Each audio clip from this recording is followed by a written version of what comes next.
Welcome back to the show. Today we have Dr. Kate Truitt. She's a clinical psychologist specializing in cutting-edge treatments for trauma and stress-related disorders. Kate, welcome back to the show. Thanks for having me back to the show. Yeah, It's I'm, good to be here again. yeah, I'm excited to have you on the show. You've been on a couple of times, and we always have really good conversation. And last time I think when we were trying the heavening technique, or I was trying it kind of on the camera, it was really cool. So. But maybe before we kind of get into things, let's get to know you a little bit better. Just kind of maybe give a quick background on yourself before we kind of get into today's topic. Okay. So I have a PhD in clinical psychology, a master's in psychology with an emphasis in psychophysiology, which is how the brain and the body communicate. Okay. So I would call myself a neuroscientist. And then I also have an MBA in healthcare administration.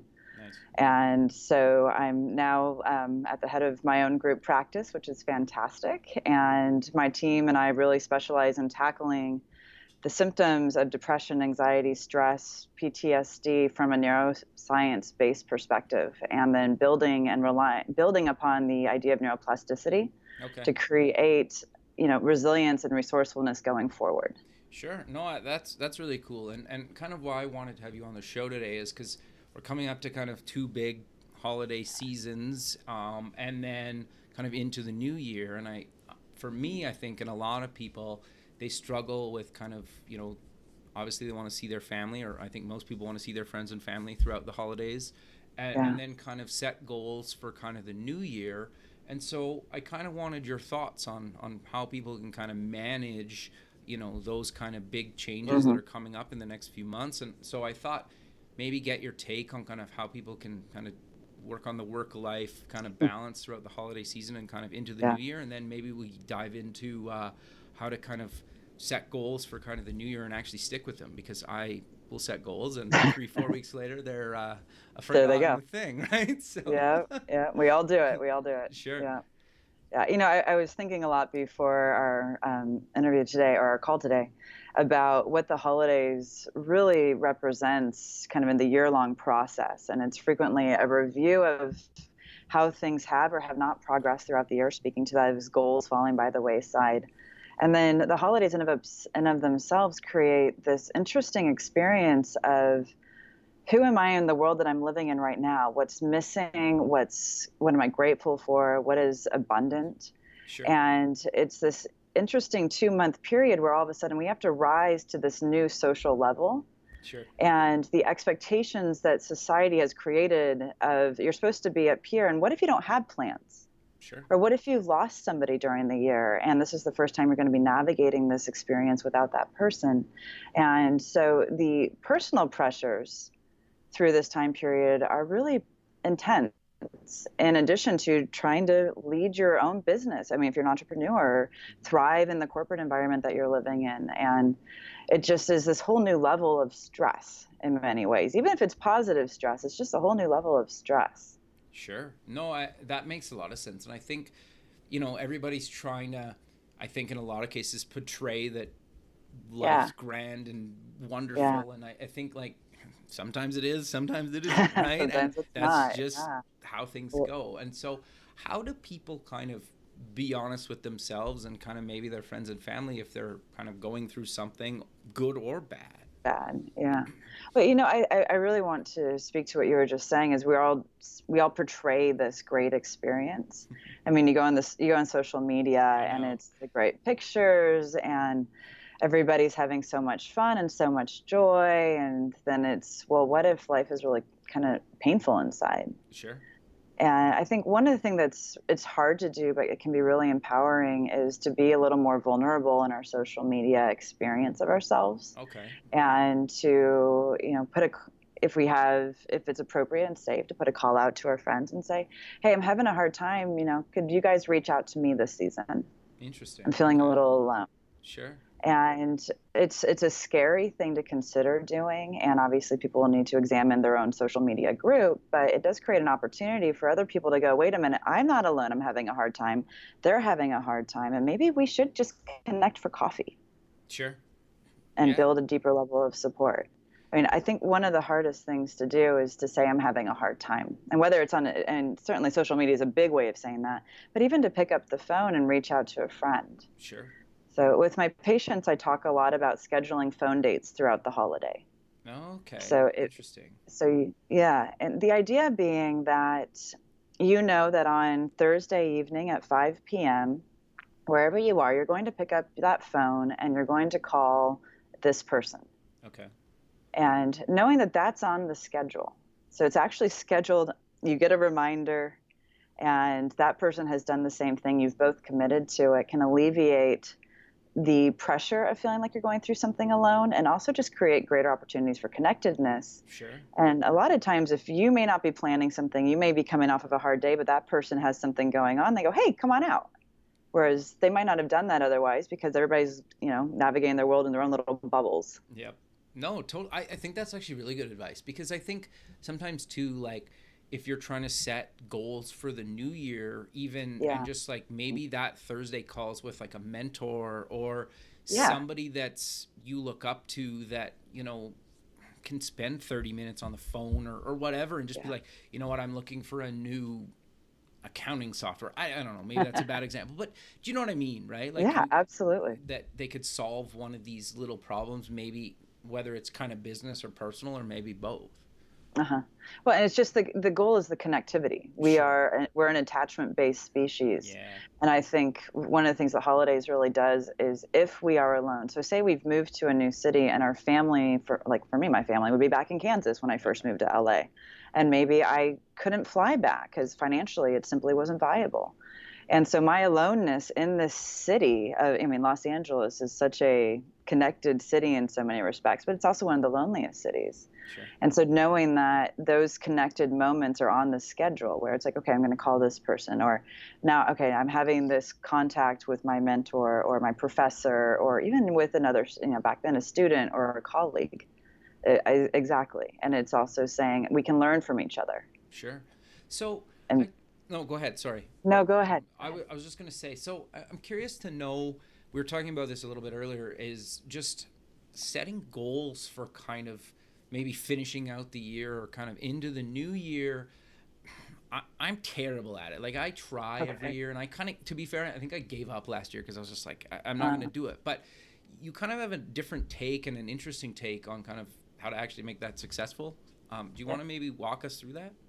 Yeah, well, do you mind sharing? So when you say you're terrible at it, how do you feel as you say that? Well, I think I just know that I'm not going to follow through. I think that's the Okay. thing. And the perfect example is I would like to exercise, well, start exercising, I should say, Okay. because my exercising is a handful of times a year at best.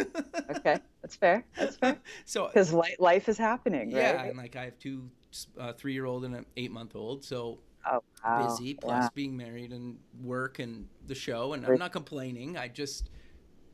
I'm sure other people are just as busy, if not busier. So, Well, we forget to prioritize ourselves within sure. everything we're doing, for sure. So, yeah, so you kind of mentioned SMART goals. What exactly Huh. is that? I've never actually heard of the term, to be honest with you. Yeah. So a SMART goal is the idea that we need to, when we design a goal, we'll often create a large umbrella goal Okay. of, I need to get to the gym 3 times a week, no matter what. Okay. And that's not sustainable because we haven't created the structure in our lives to do it. Okay.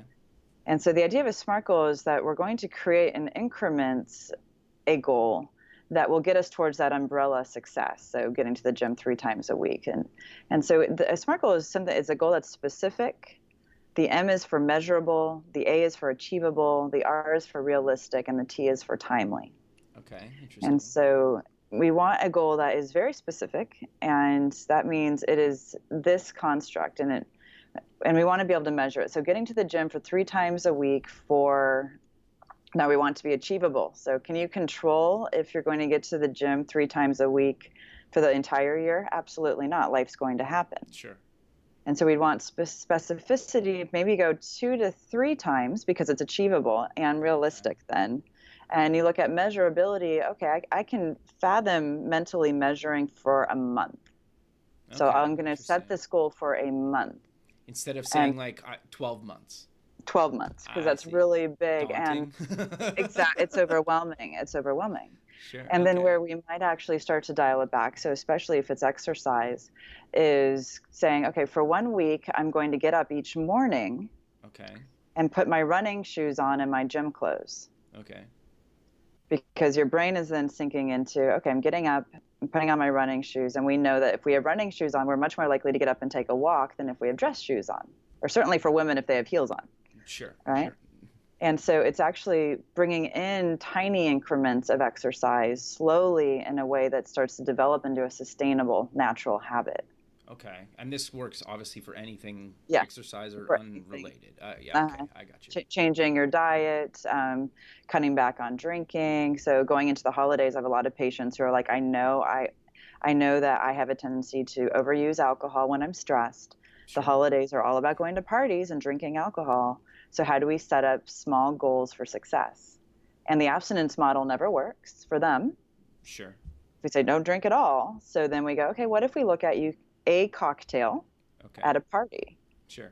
And then say that you're at a brunch in the morning and they're doing mimosas. And then perhaps you look, okay, we have a brunch and then we're going to have a lot of water and we're going to have 32 ounces of water and then another cocktail at dinner.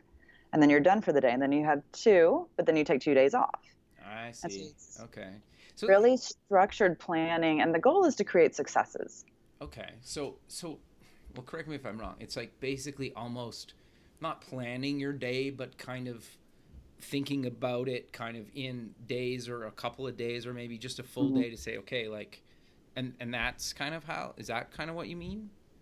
Yeah, it's creating realistic constructs that work Okay. for your life and that won't be punitive. Okay.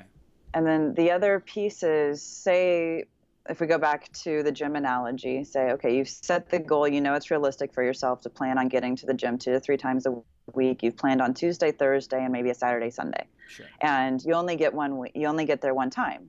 So then you look at the idea of failure being the first attempt in learning model. Okay. So we don't fail. Failure is an opportunity to learn. Sure. And so we go, okay, what happened this week where I only got there one time? And then we reflect with kindness because we're becoming wiser. Okay. Interesting. And that's where goals fail. So your story, when we started speaking, I asked you, how do you feel when you say that? You're like, well, I just know I'm not going to follow through. And so you have a narrative in your mind that you're going to fail. Yeah. It's like I'm defeated before I even start. Yeah. Yeah. And Okay. we're narrative creatures. Our brain is designed to work in narrative stories, Okay. Interesting. which means that if our story is we're going to fail, we're going to fail. We're going to live that story. Sure. And so instead, we break it down smaller and smaller into what's realistic for our life. And realistic for you might be, I'm going to get to the gym twice this month. And it's going to be on this day and this day. And going back to the idea of scheduling dates, on those 2 days, you're scheduling dates with yourself at the gym. Right. Okay. Interesting. I see. Yeah. Okay. No, it makes sense. Yeah. Right. Like, yeah. Because I don't know for everybody, but for me now that I live and die by my kind of calendar, right? And if it's not in my calendar, it doesn't happen. And I like, it's just like, if I'm out with somebody, it's like, okay, we should do this again soon. It's like, okay, well, if we need to book it Put it right in the calendar now, or it's never going to happen. And I don't even mean it mean. No, it's just realistic. It's just realistic, right? It's like, it's the same with like, I think even just any types of appointments. It's like you go to the dentist and like, okay, well, your next cleaning is, well, let's just book it now when it's 6 or 9, whatever it is out. But for me, done. it's like I'll never call the book a dentist appointment, right? Like that, right? So I think, but I think that's really good advice, right, for people, right? And I think there's a lot of people just as your life gets progressively busier and kind of there's more stuff happening. It's just, for me at least, I need to plan it, and I think that's actually really good for people out there, right? Yeah. Well, and I think to speak to that idea of not prioritizing ourselves, you know, there's that analogy on an airplane. It's not an analogy. It's truth that if the air masks drop, who gets the air mask first? The adult or a child? It should be child, right? Isn't that what they say? Or no, secure your own first. Oh, yes. Yeah, I never pay attention clearly. Well, but we're socialized to believe that we should sacrifice ourselves. Yeah, that's true. Interesting. Okay. Right? And if we prioritize ourselves, there's a word for that. It means we're selfish. Okay, interesting. Right? And so the reality is, and this is so true as a parent, especially as a parent with some little ones, you need to be putting your air mask on because if anything happens to you, they're not strong enough to care for themselves. Yeah, fair. So they need you strong and hearty and healthy. Interesting.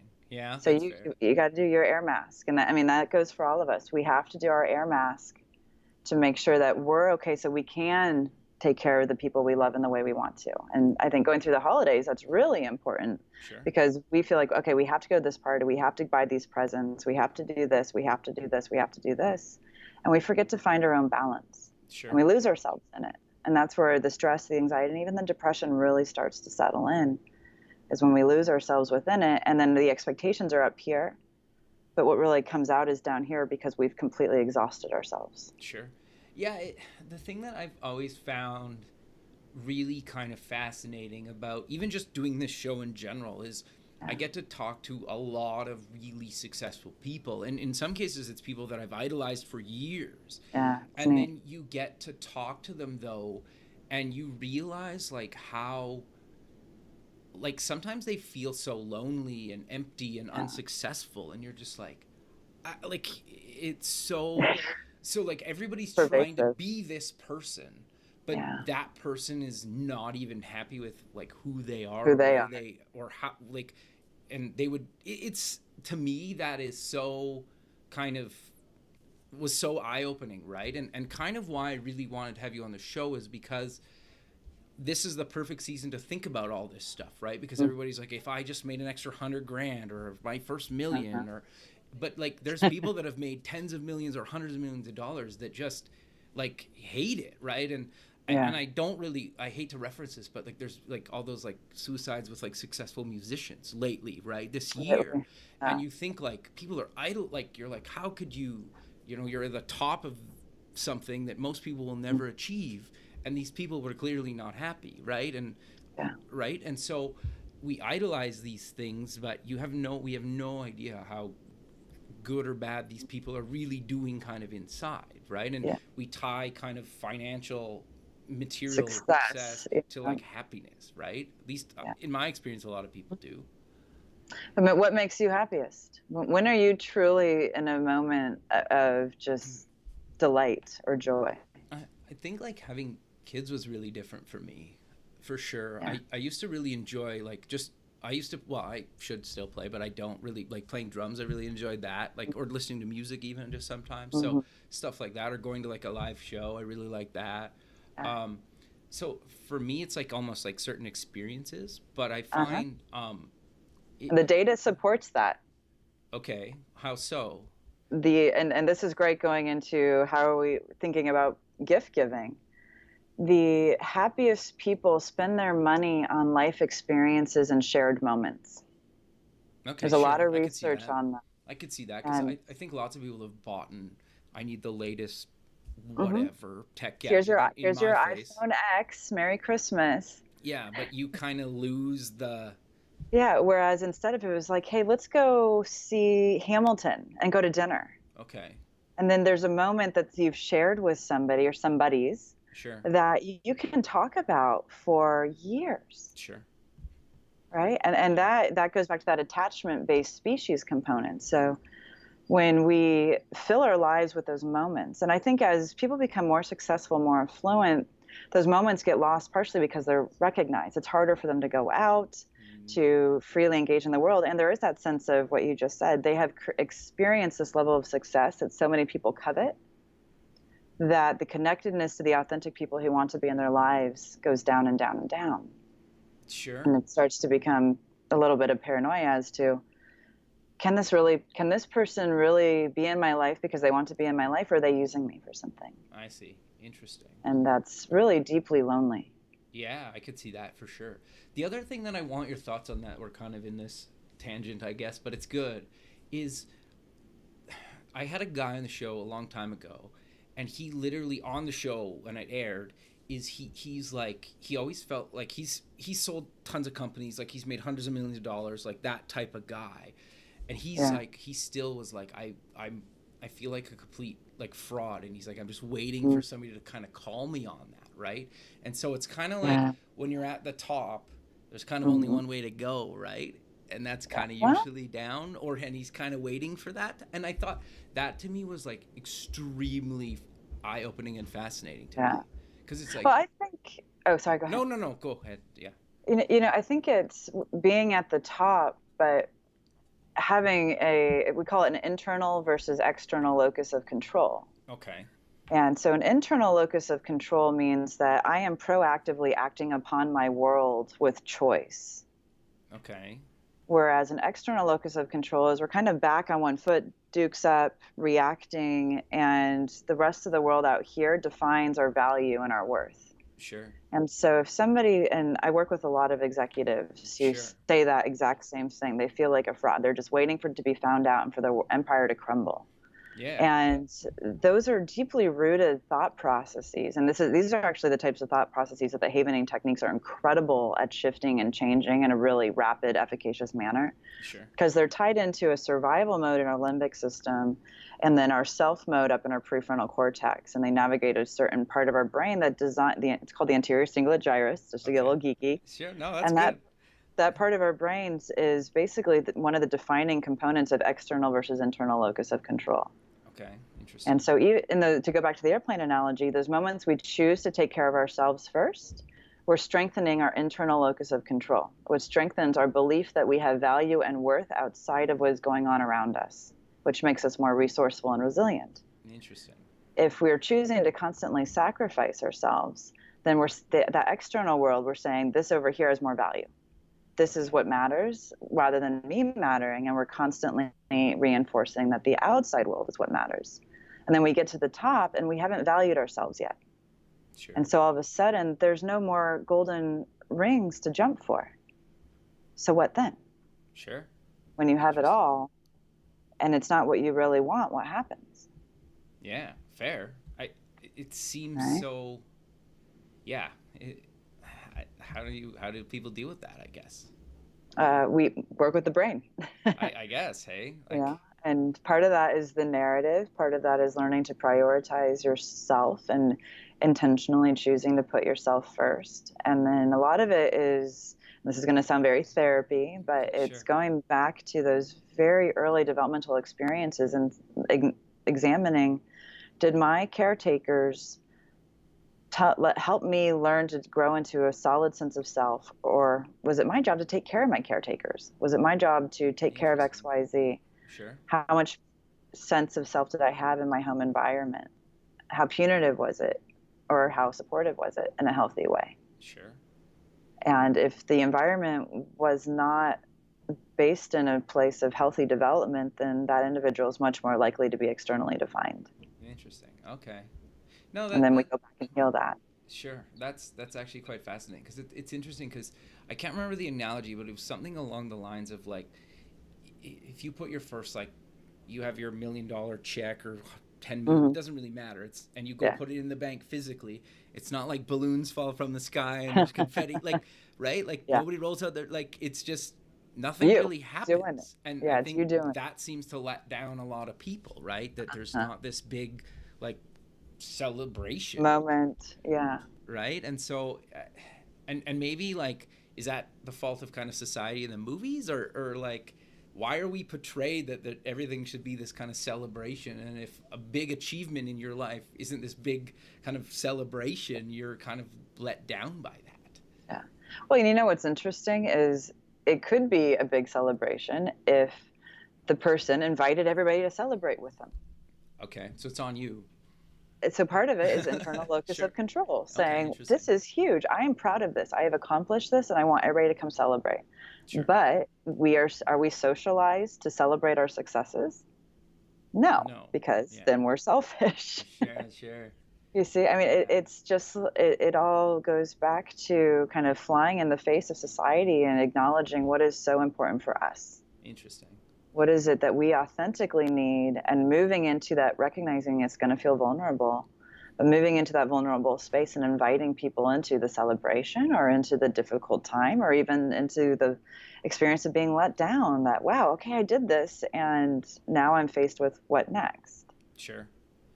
No, I think that's actually really good advice and interesting, right? And I really just wanted to kind of get people thinking about this stuff, right? Because I don't think... it's really important stuff. Well, and I also think that a lot of people are kind of scared to talk about it, right? And I think it's becoming more kind of socially acceptable to talk about this, but I think we're kind of at the very beginning of, Yeah. people talking about this stuff. Is that fair to say? I think that's absolutely fair to say. And I mean, and again, it's back to what we're socialized to. And, I have a number of patients that I work with who really struggle with their success, and they have worked hard, they have earned it, they've built it from the ground up. They're not silver spoons, that it's Sure. theirs. And yet they feel as though they have to quiet themselves down and they can't share it because other people haven't had the same success. Okay. And then they come to me because they've isolated themselves so deeply because they feel almost ashamed of the success that they've had. Sure. And what's really been neat to experience is that as they invite their friends into celebrating their moments, or their family members into celebrating their moments, their friends and their family members have seen how hard they work. And they know they're deserving and they know they've earned it. And so their friends are actually waiting to celebrate them. That's interesting. And instead, they've isolated themselves and become quite depressed. Interesting. Yeah, and wow. So, yeah. Well, Kate, I wish we had more time because I'm sure we could talk about this for another couple hours, I'm sure. Yeah. But let's close the show with mentioning where people can get more information about yourself. And just, I do want to say, on the last episode of this show, we actually did the havening technique. Well, you walked me through it. So if they want to check that out, and it's online, and they can check that out on your site as well. But Yes. Where can people get more information kind of about yourself and everything we talked about? Yeah. So my website's www.drtruitt.com. So drtruitt.com. And if they would like to set up a phone consultation, they can always contact my assistant Lorelei at 626-524-5525. And I'm happy to speak further with anybody. And then my email is kate@drtruitt.com. Perfect. Kate, I really appreciate you again taking the time out of your day to be on the show, and look forward to keeping in touch with you, and have a good rest of your day. You too. And just, I think we mentioned I would send you a SMART goal write-up, and you could post that so everybody out there, take a look. That should be with the show as well. Perfect. So put it into action. All right, will do. All right, thanks again. Thank you. Bye. See you soon. Bye-bye.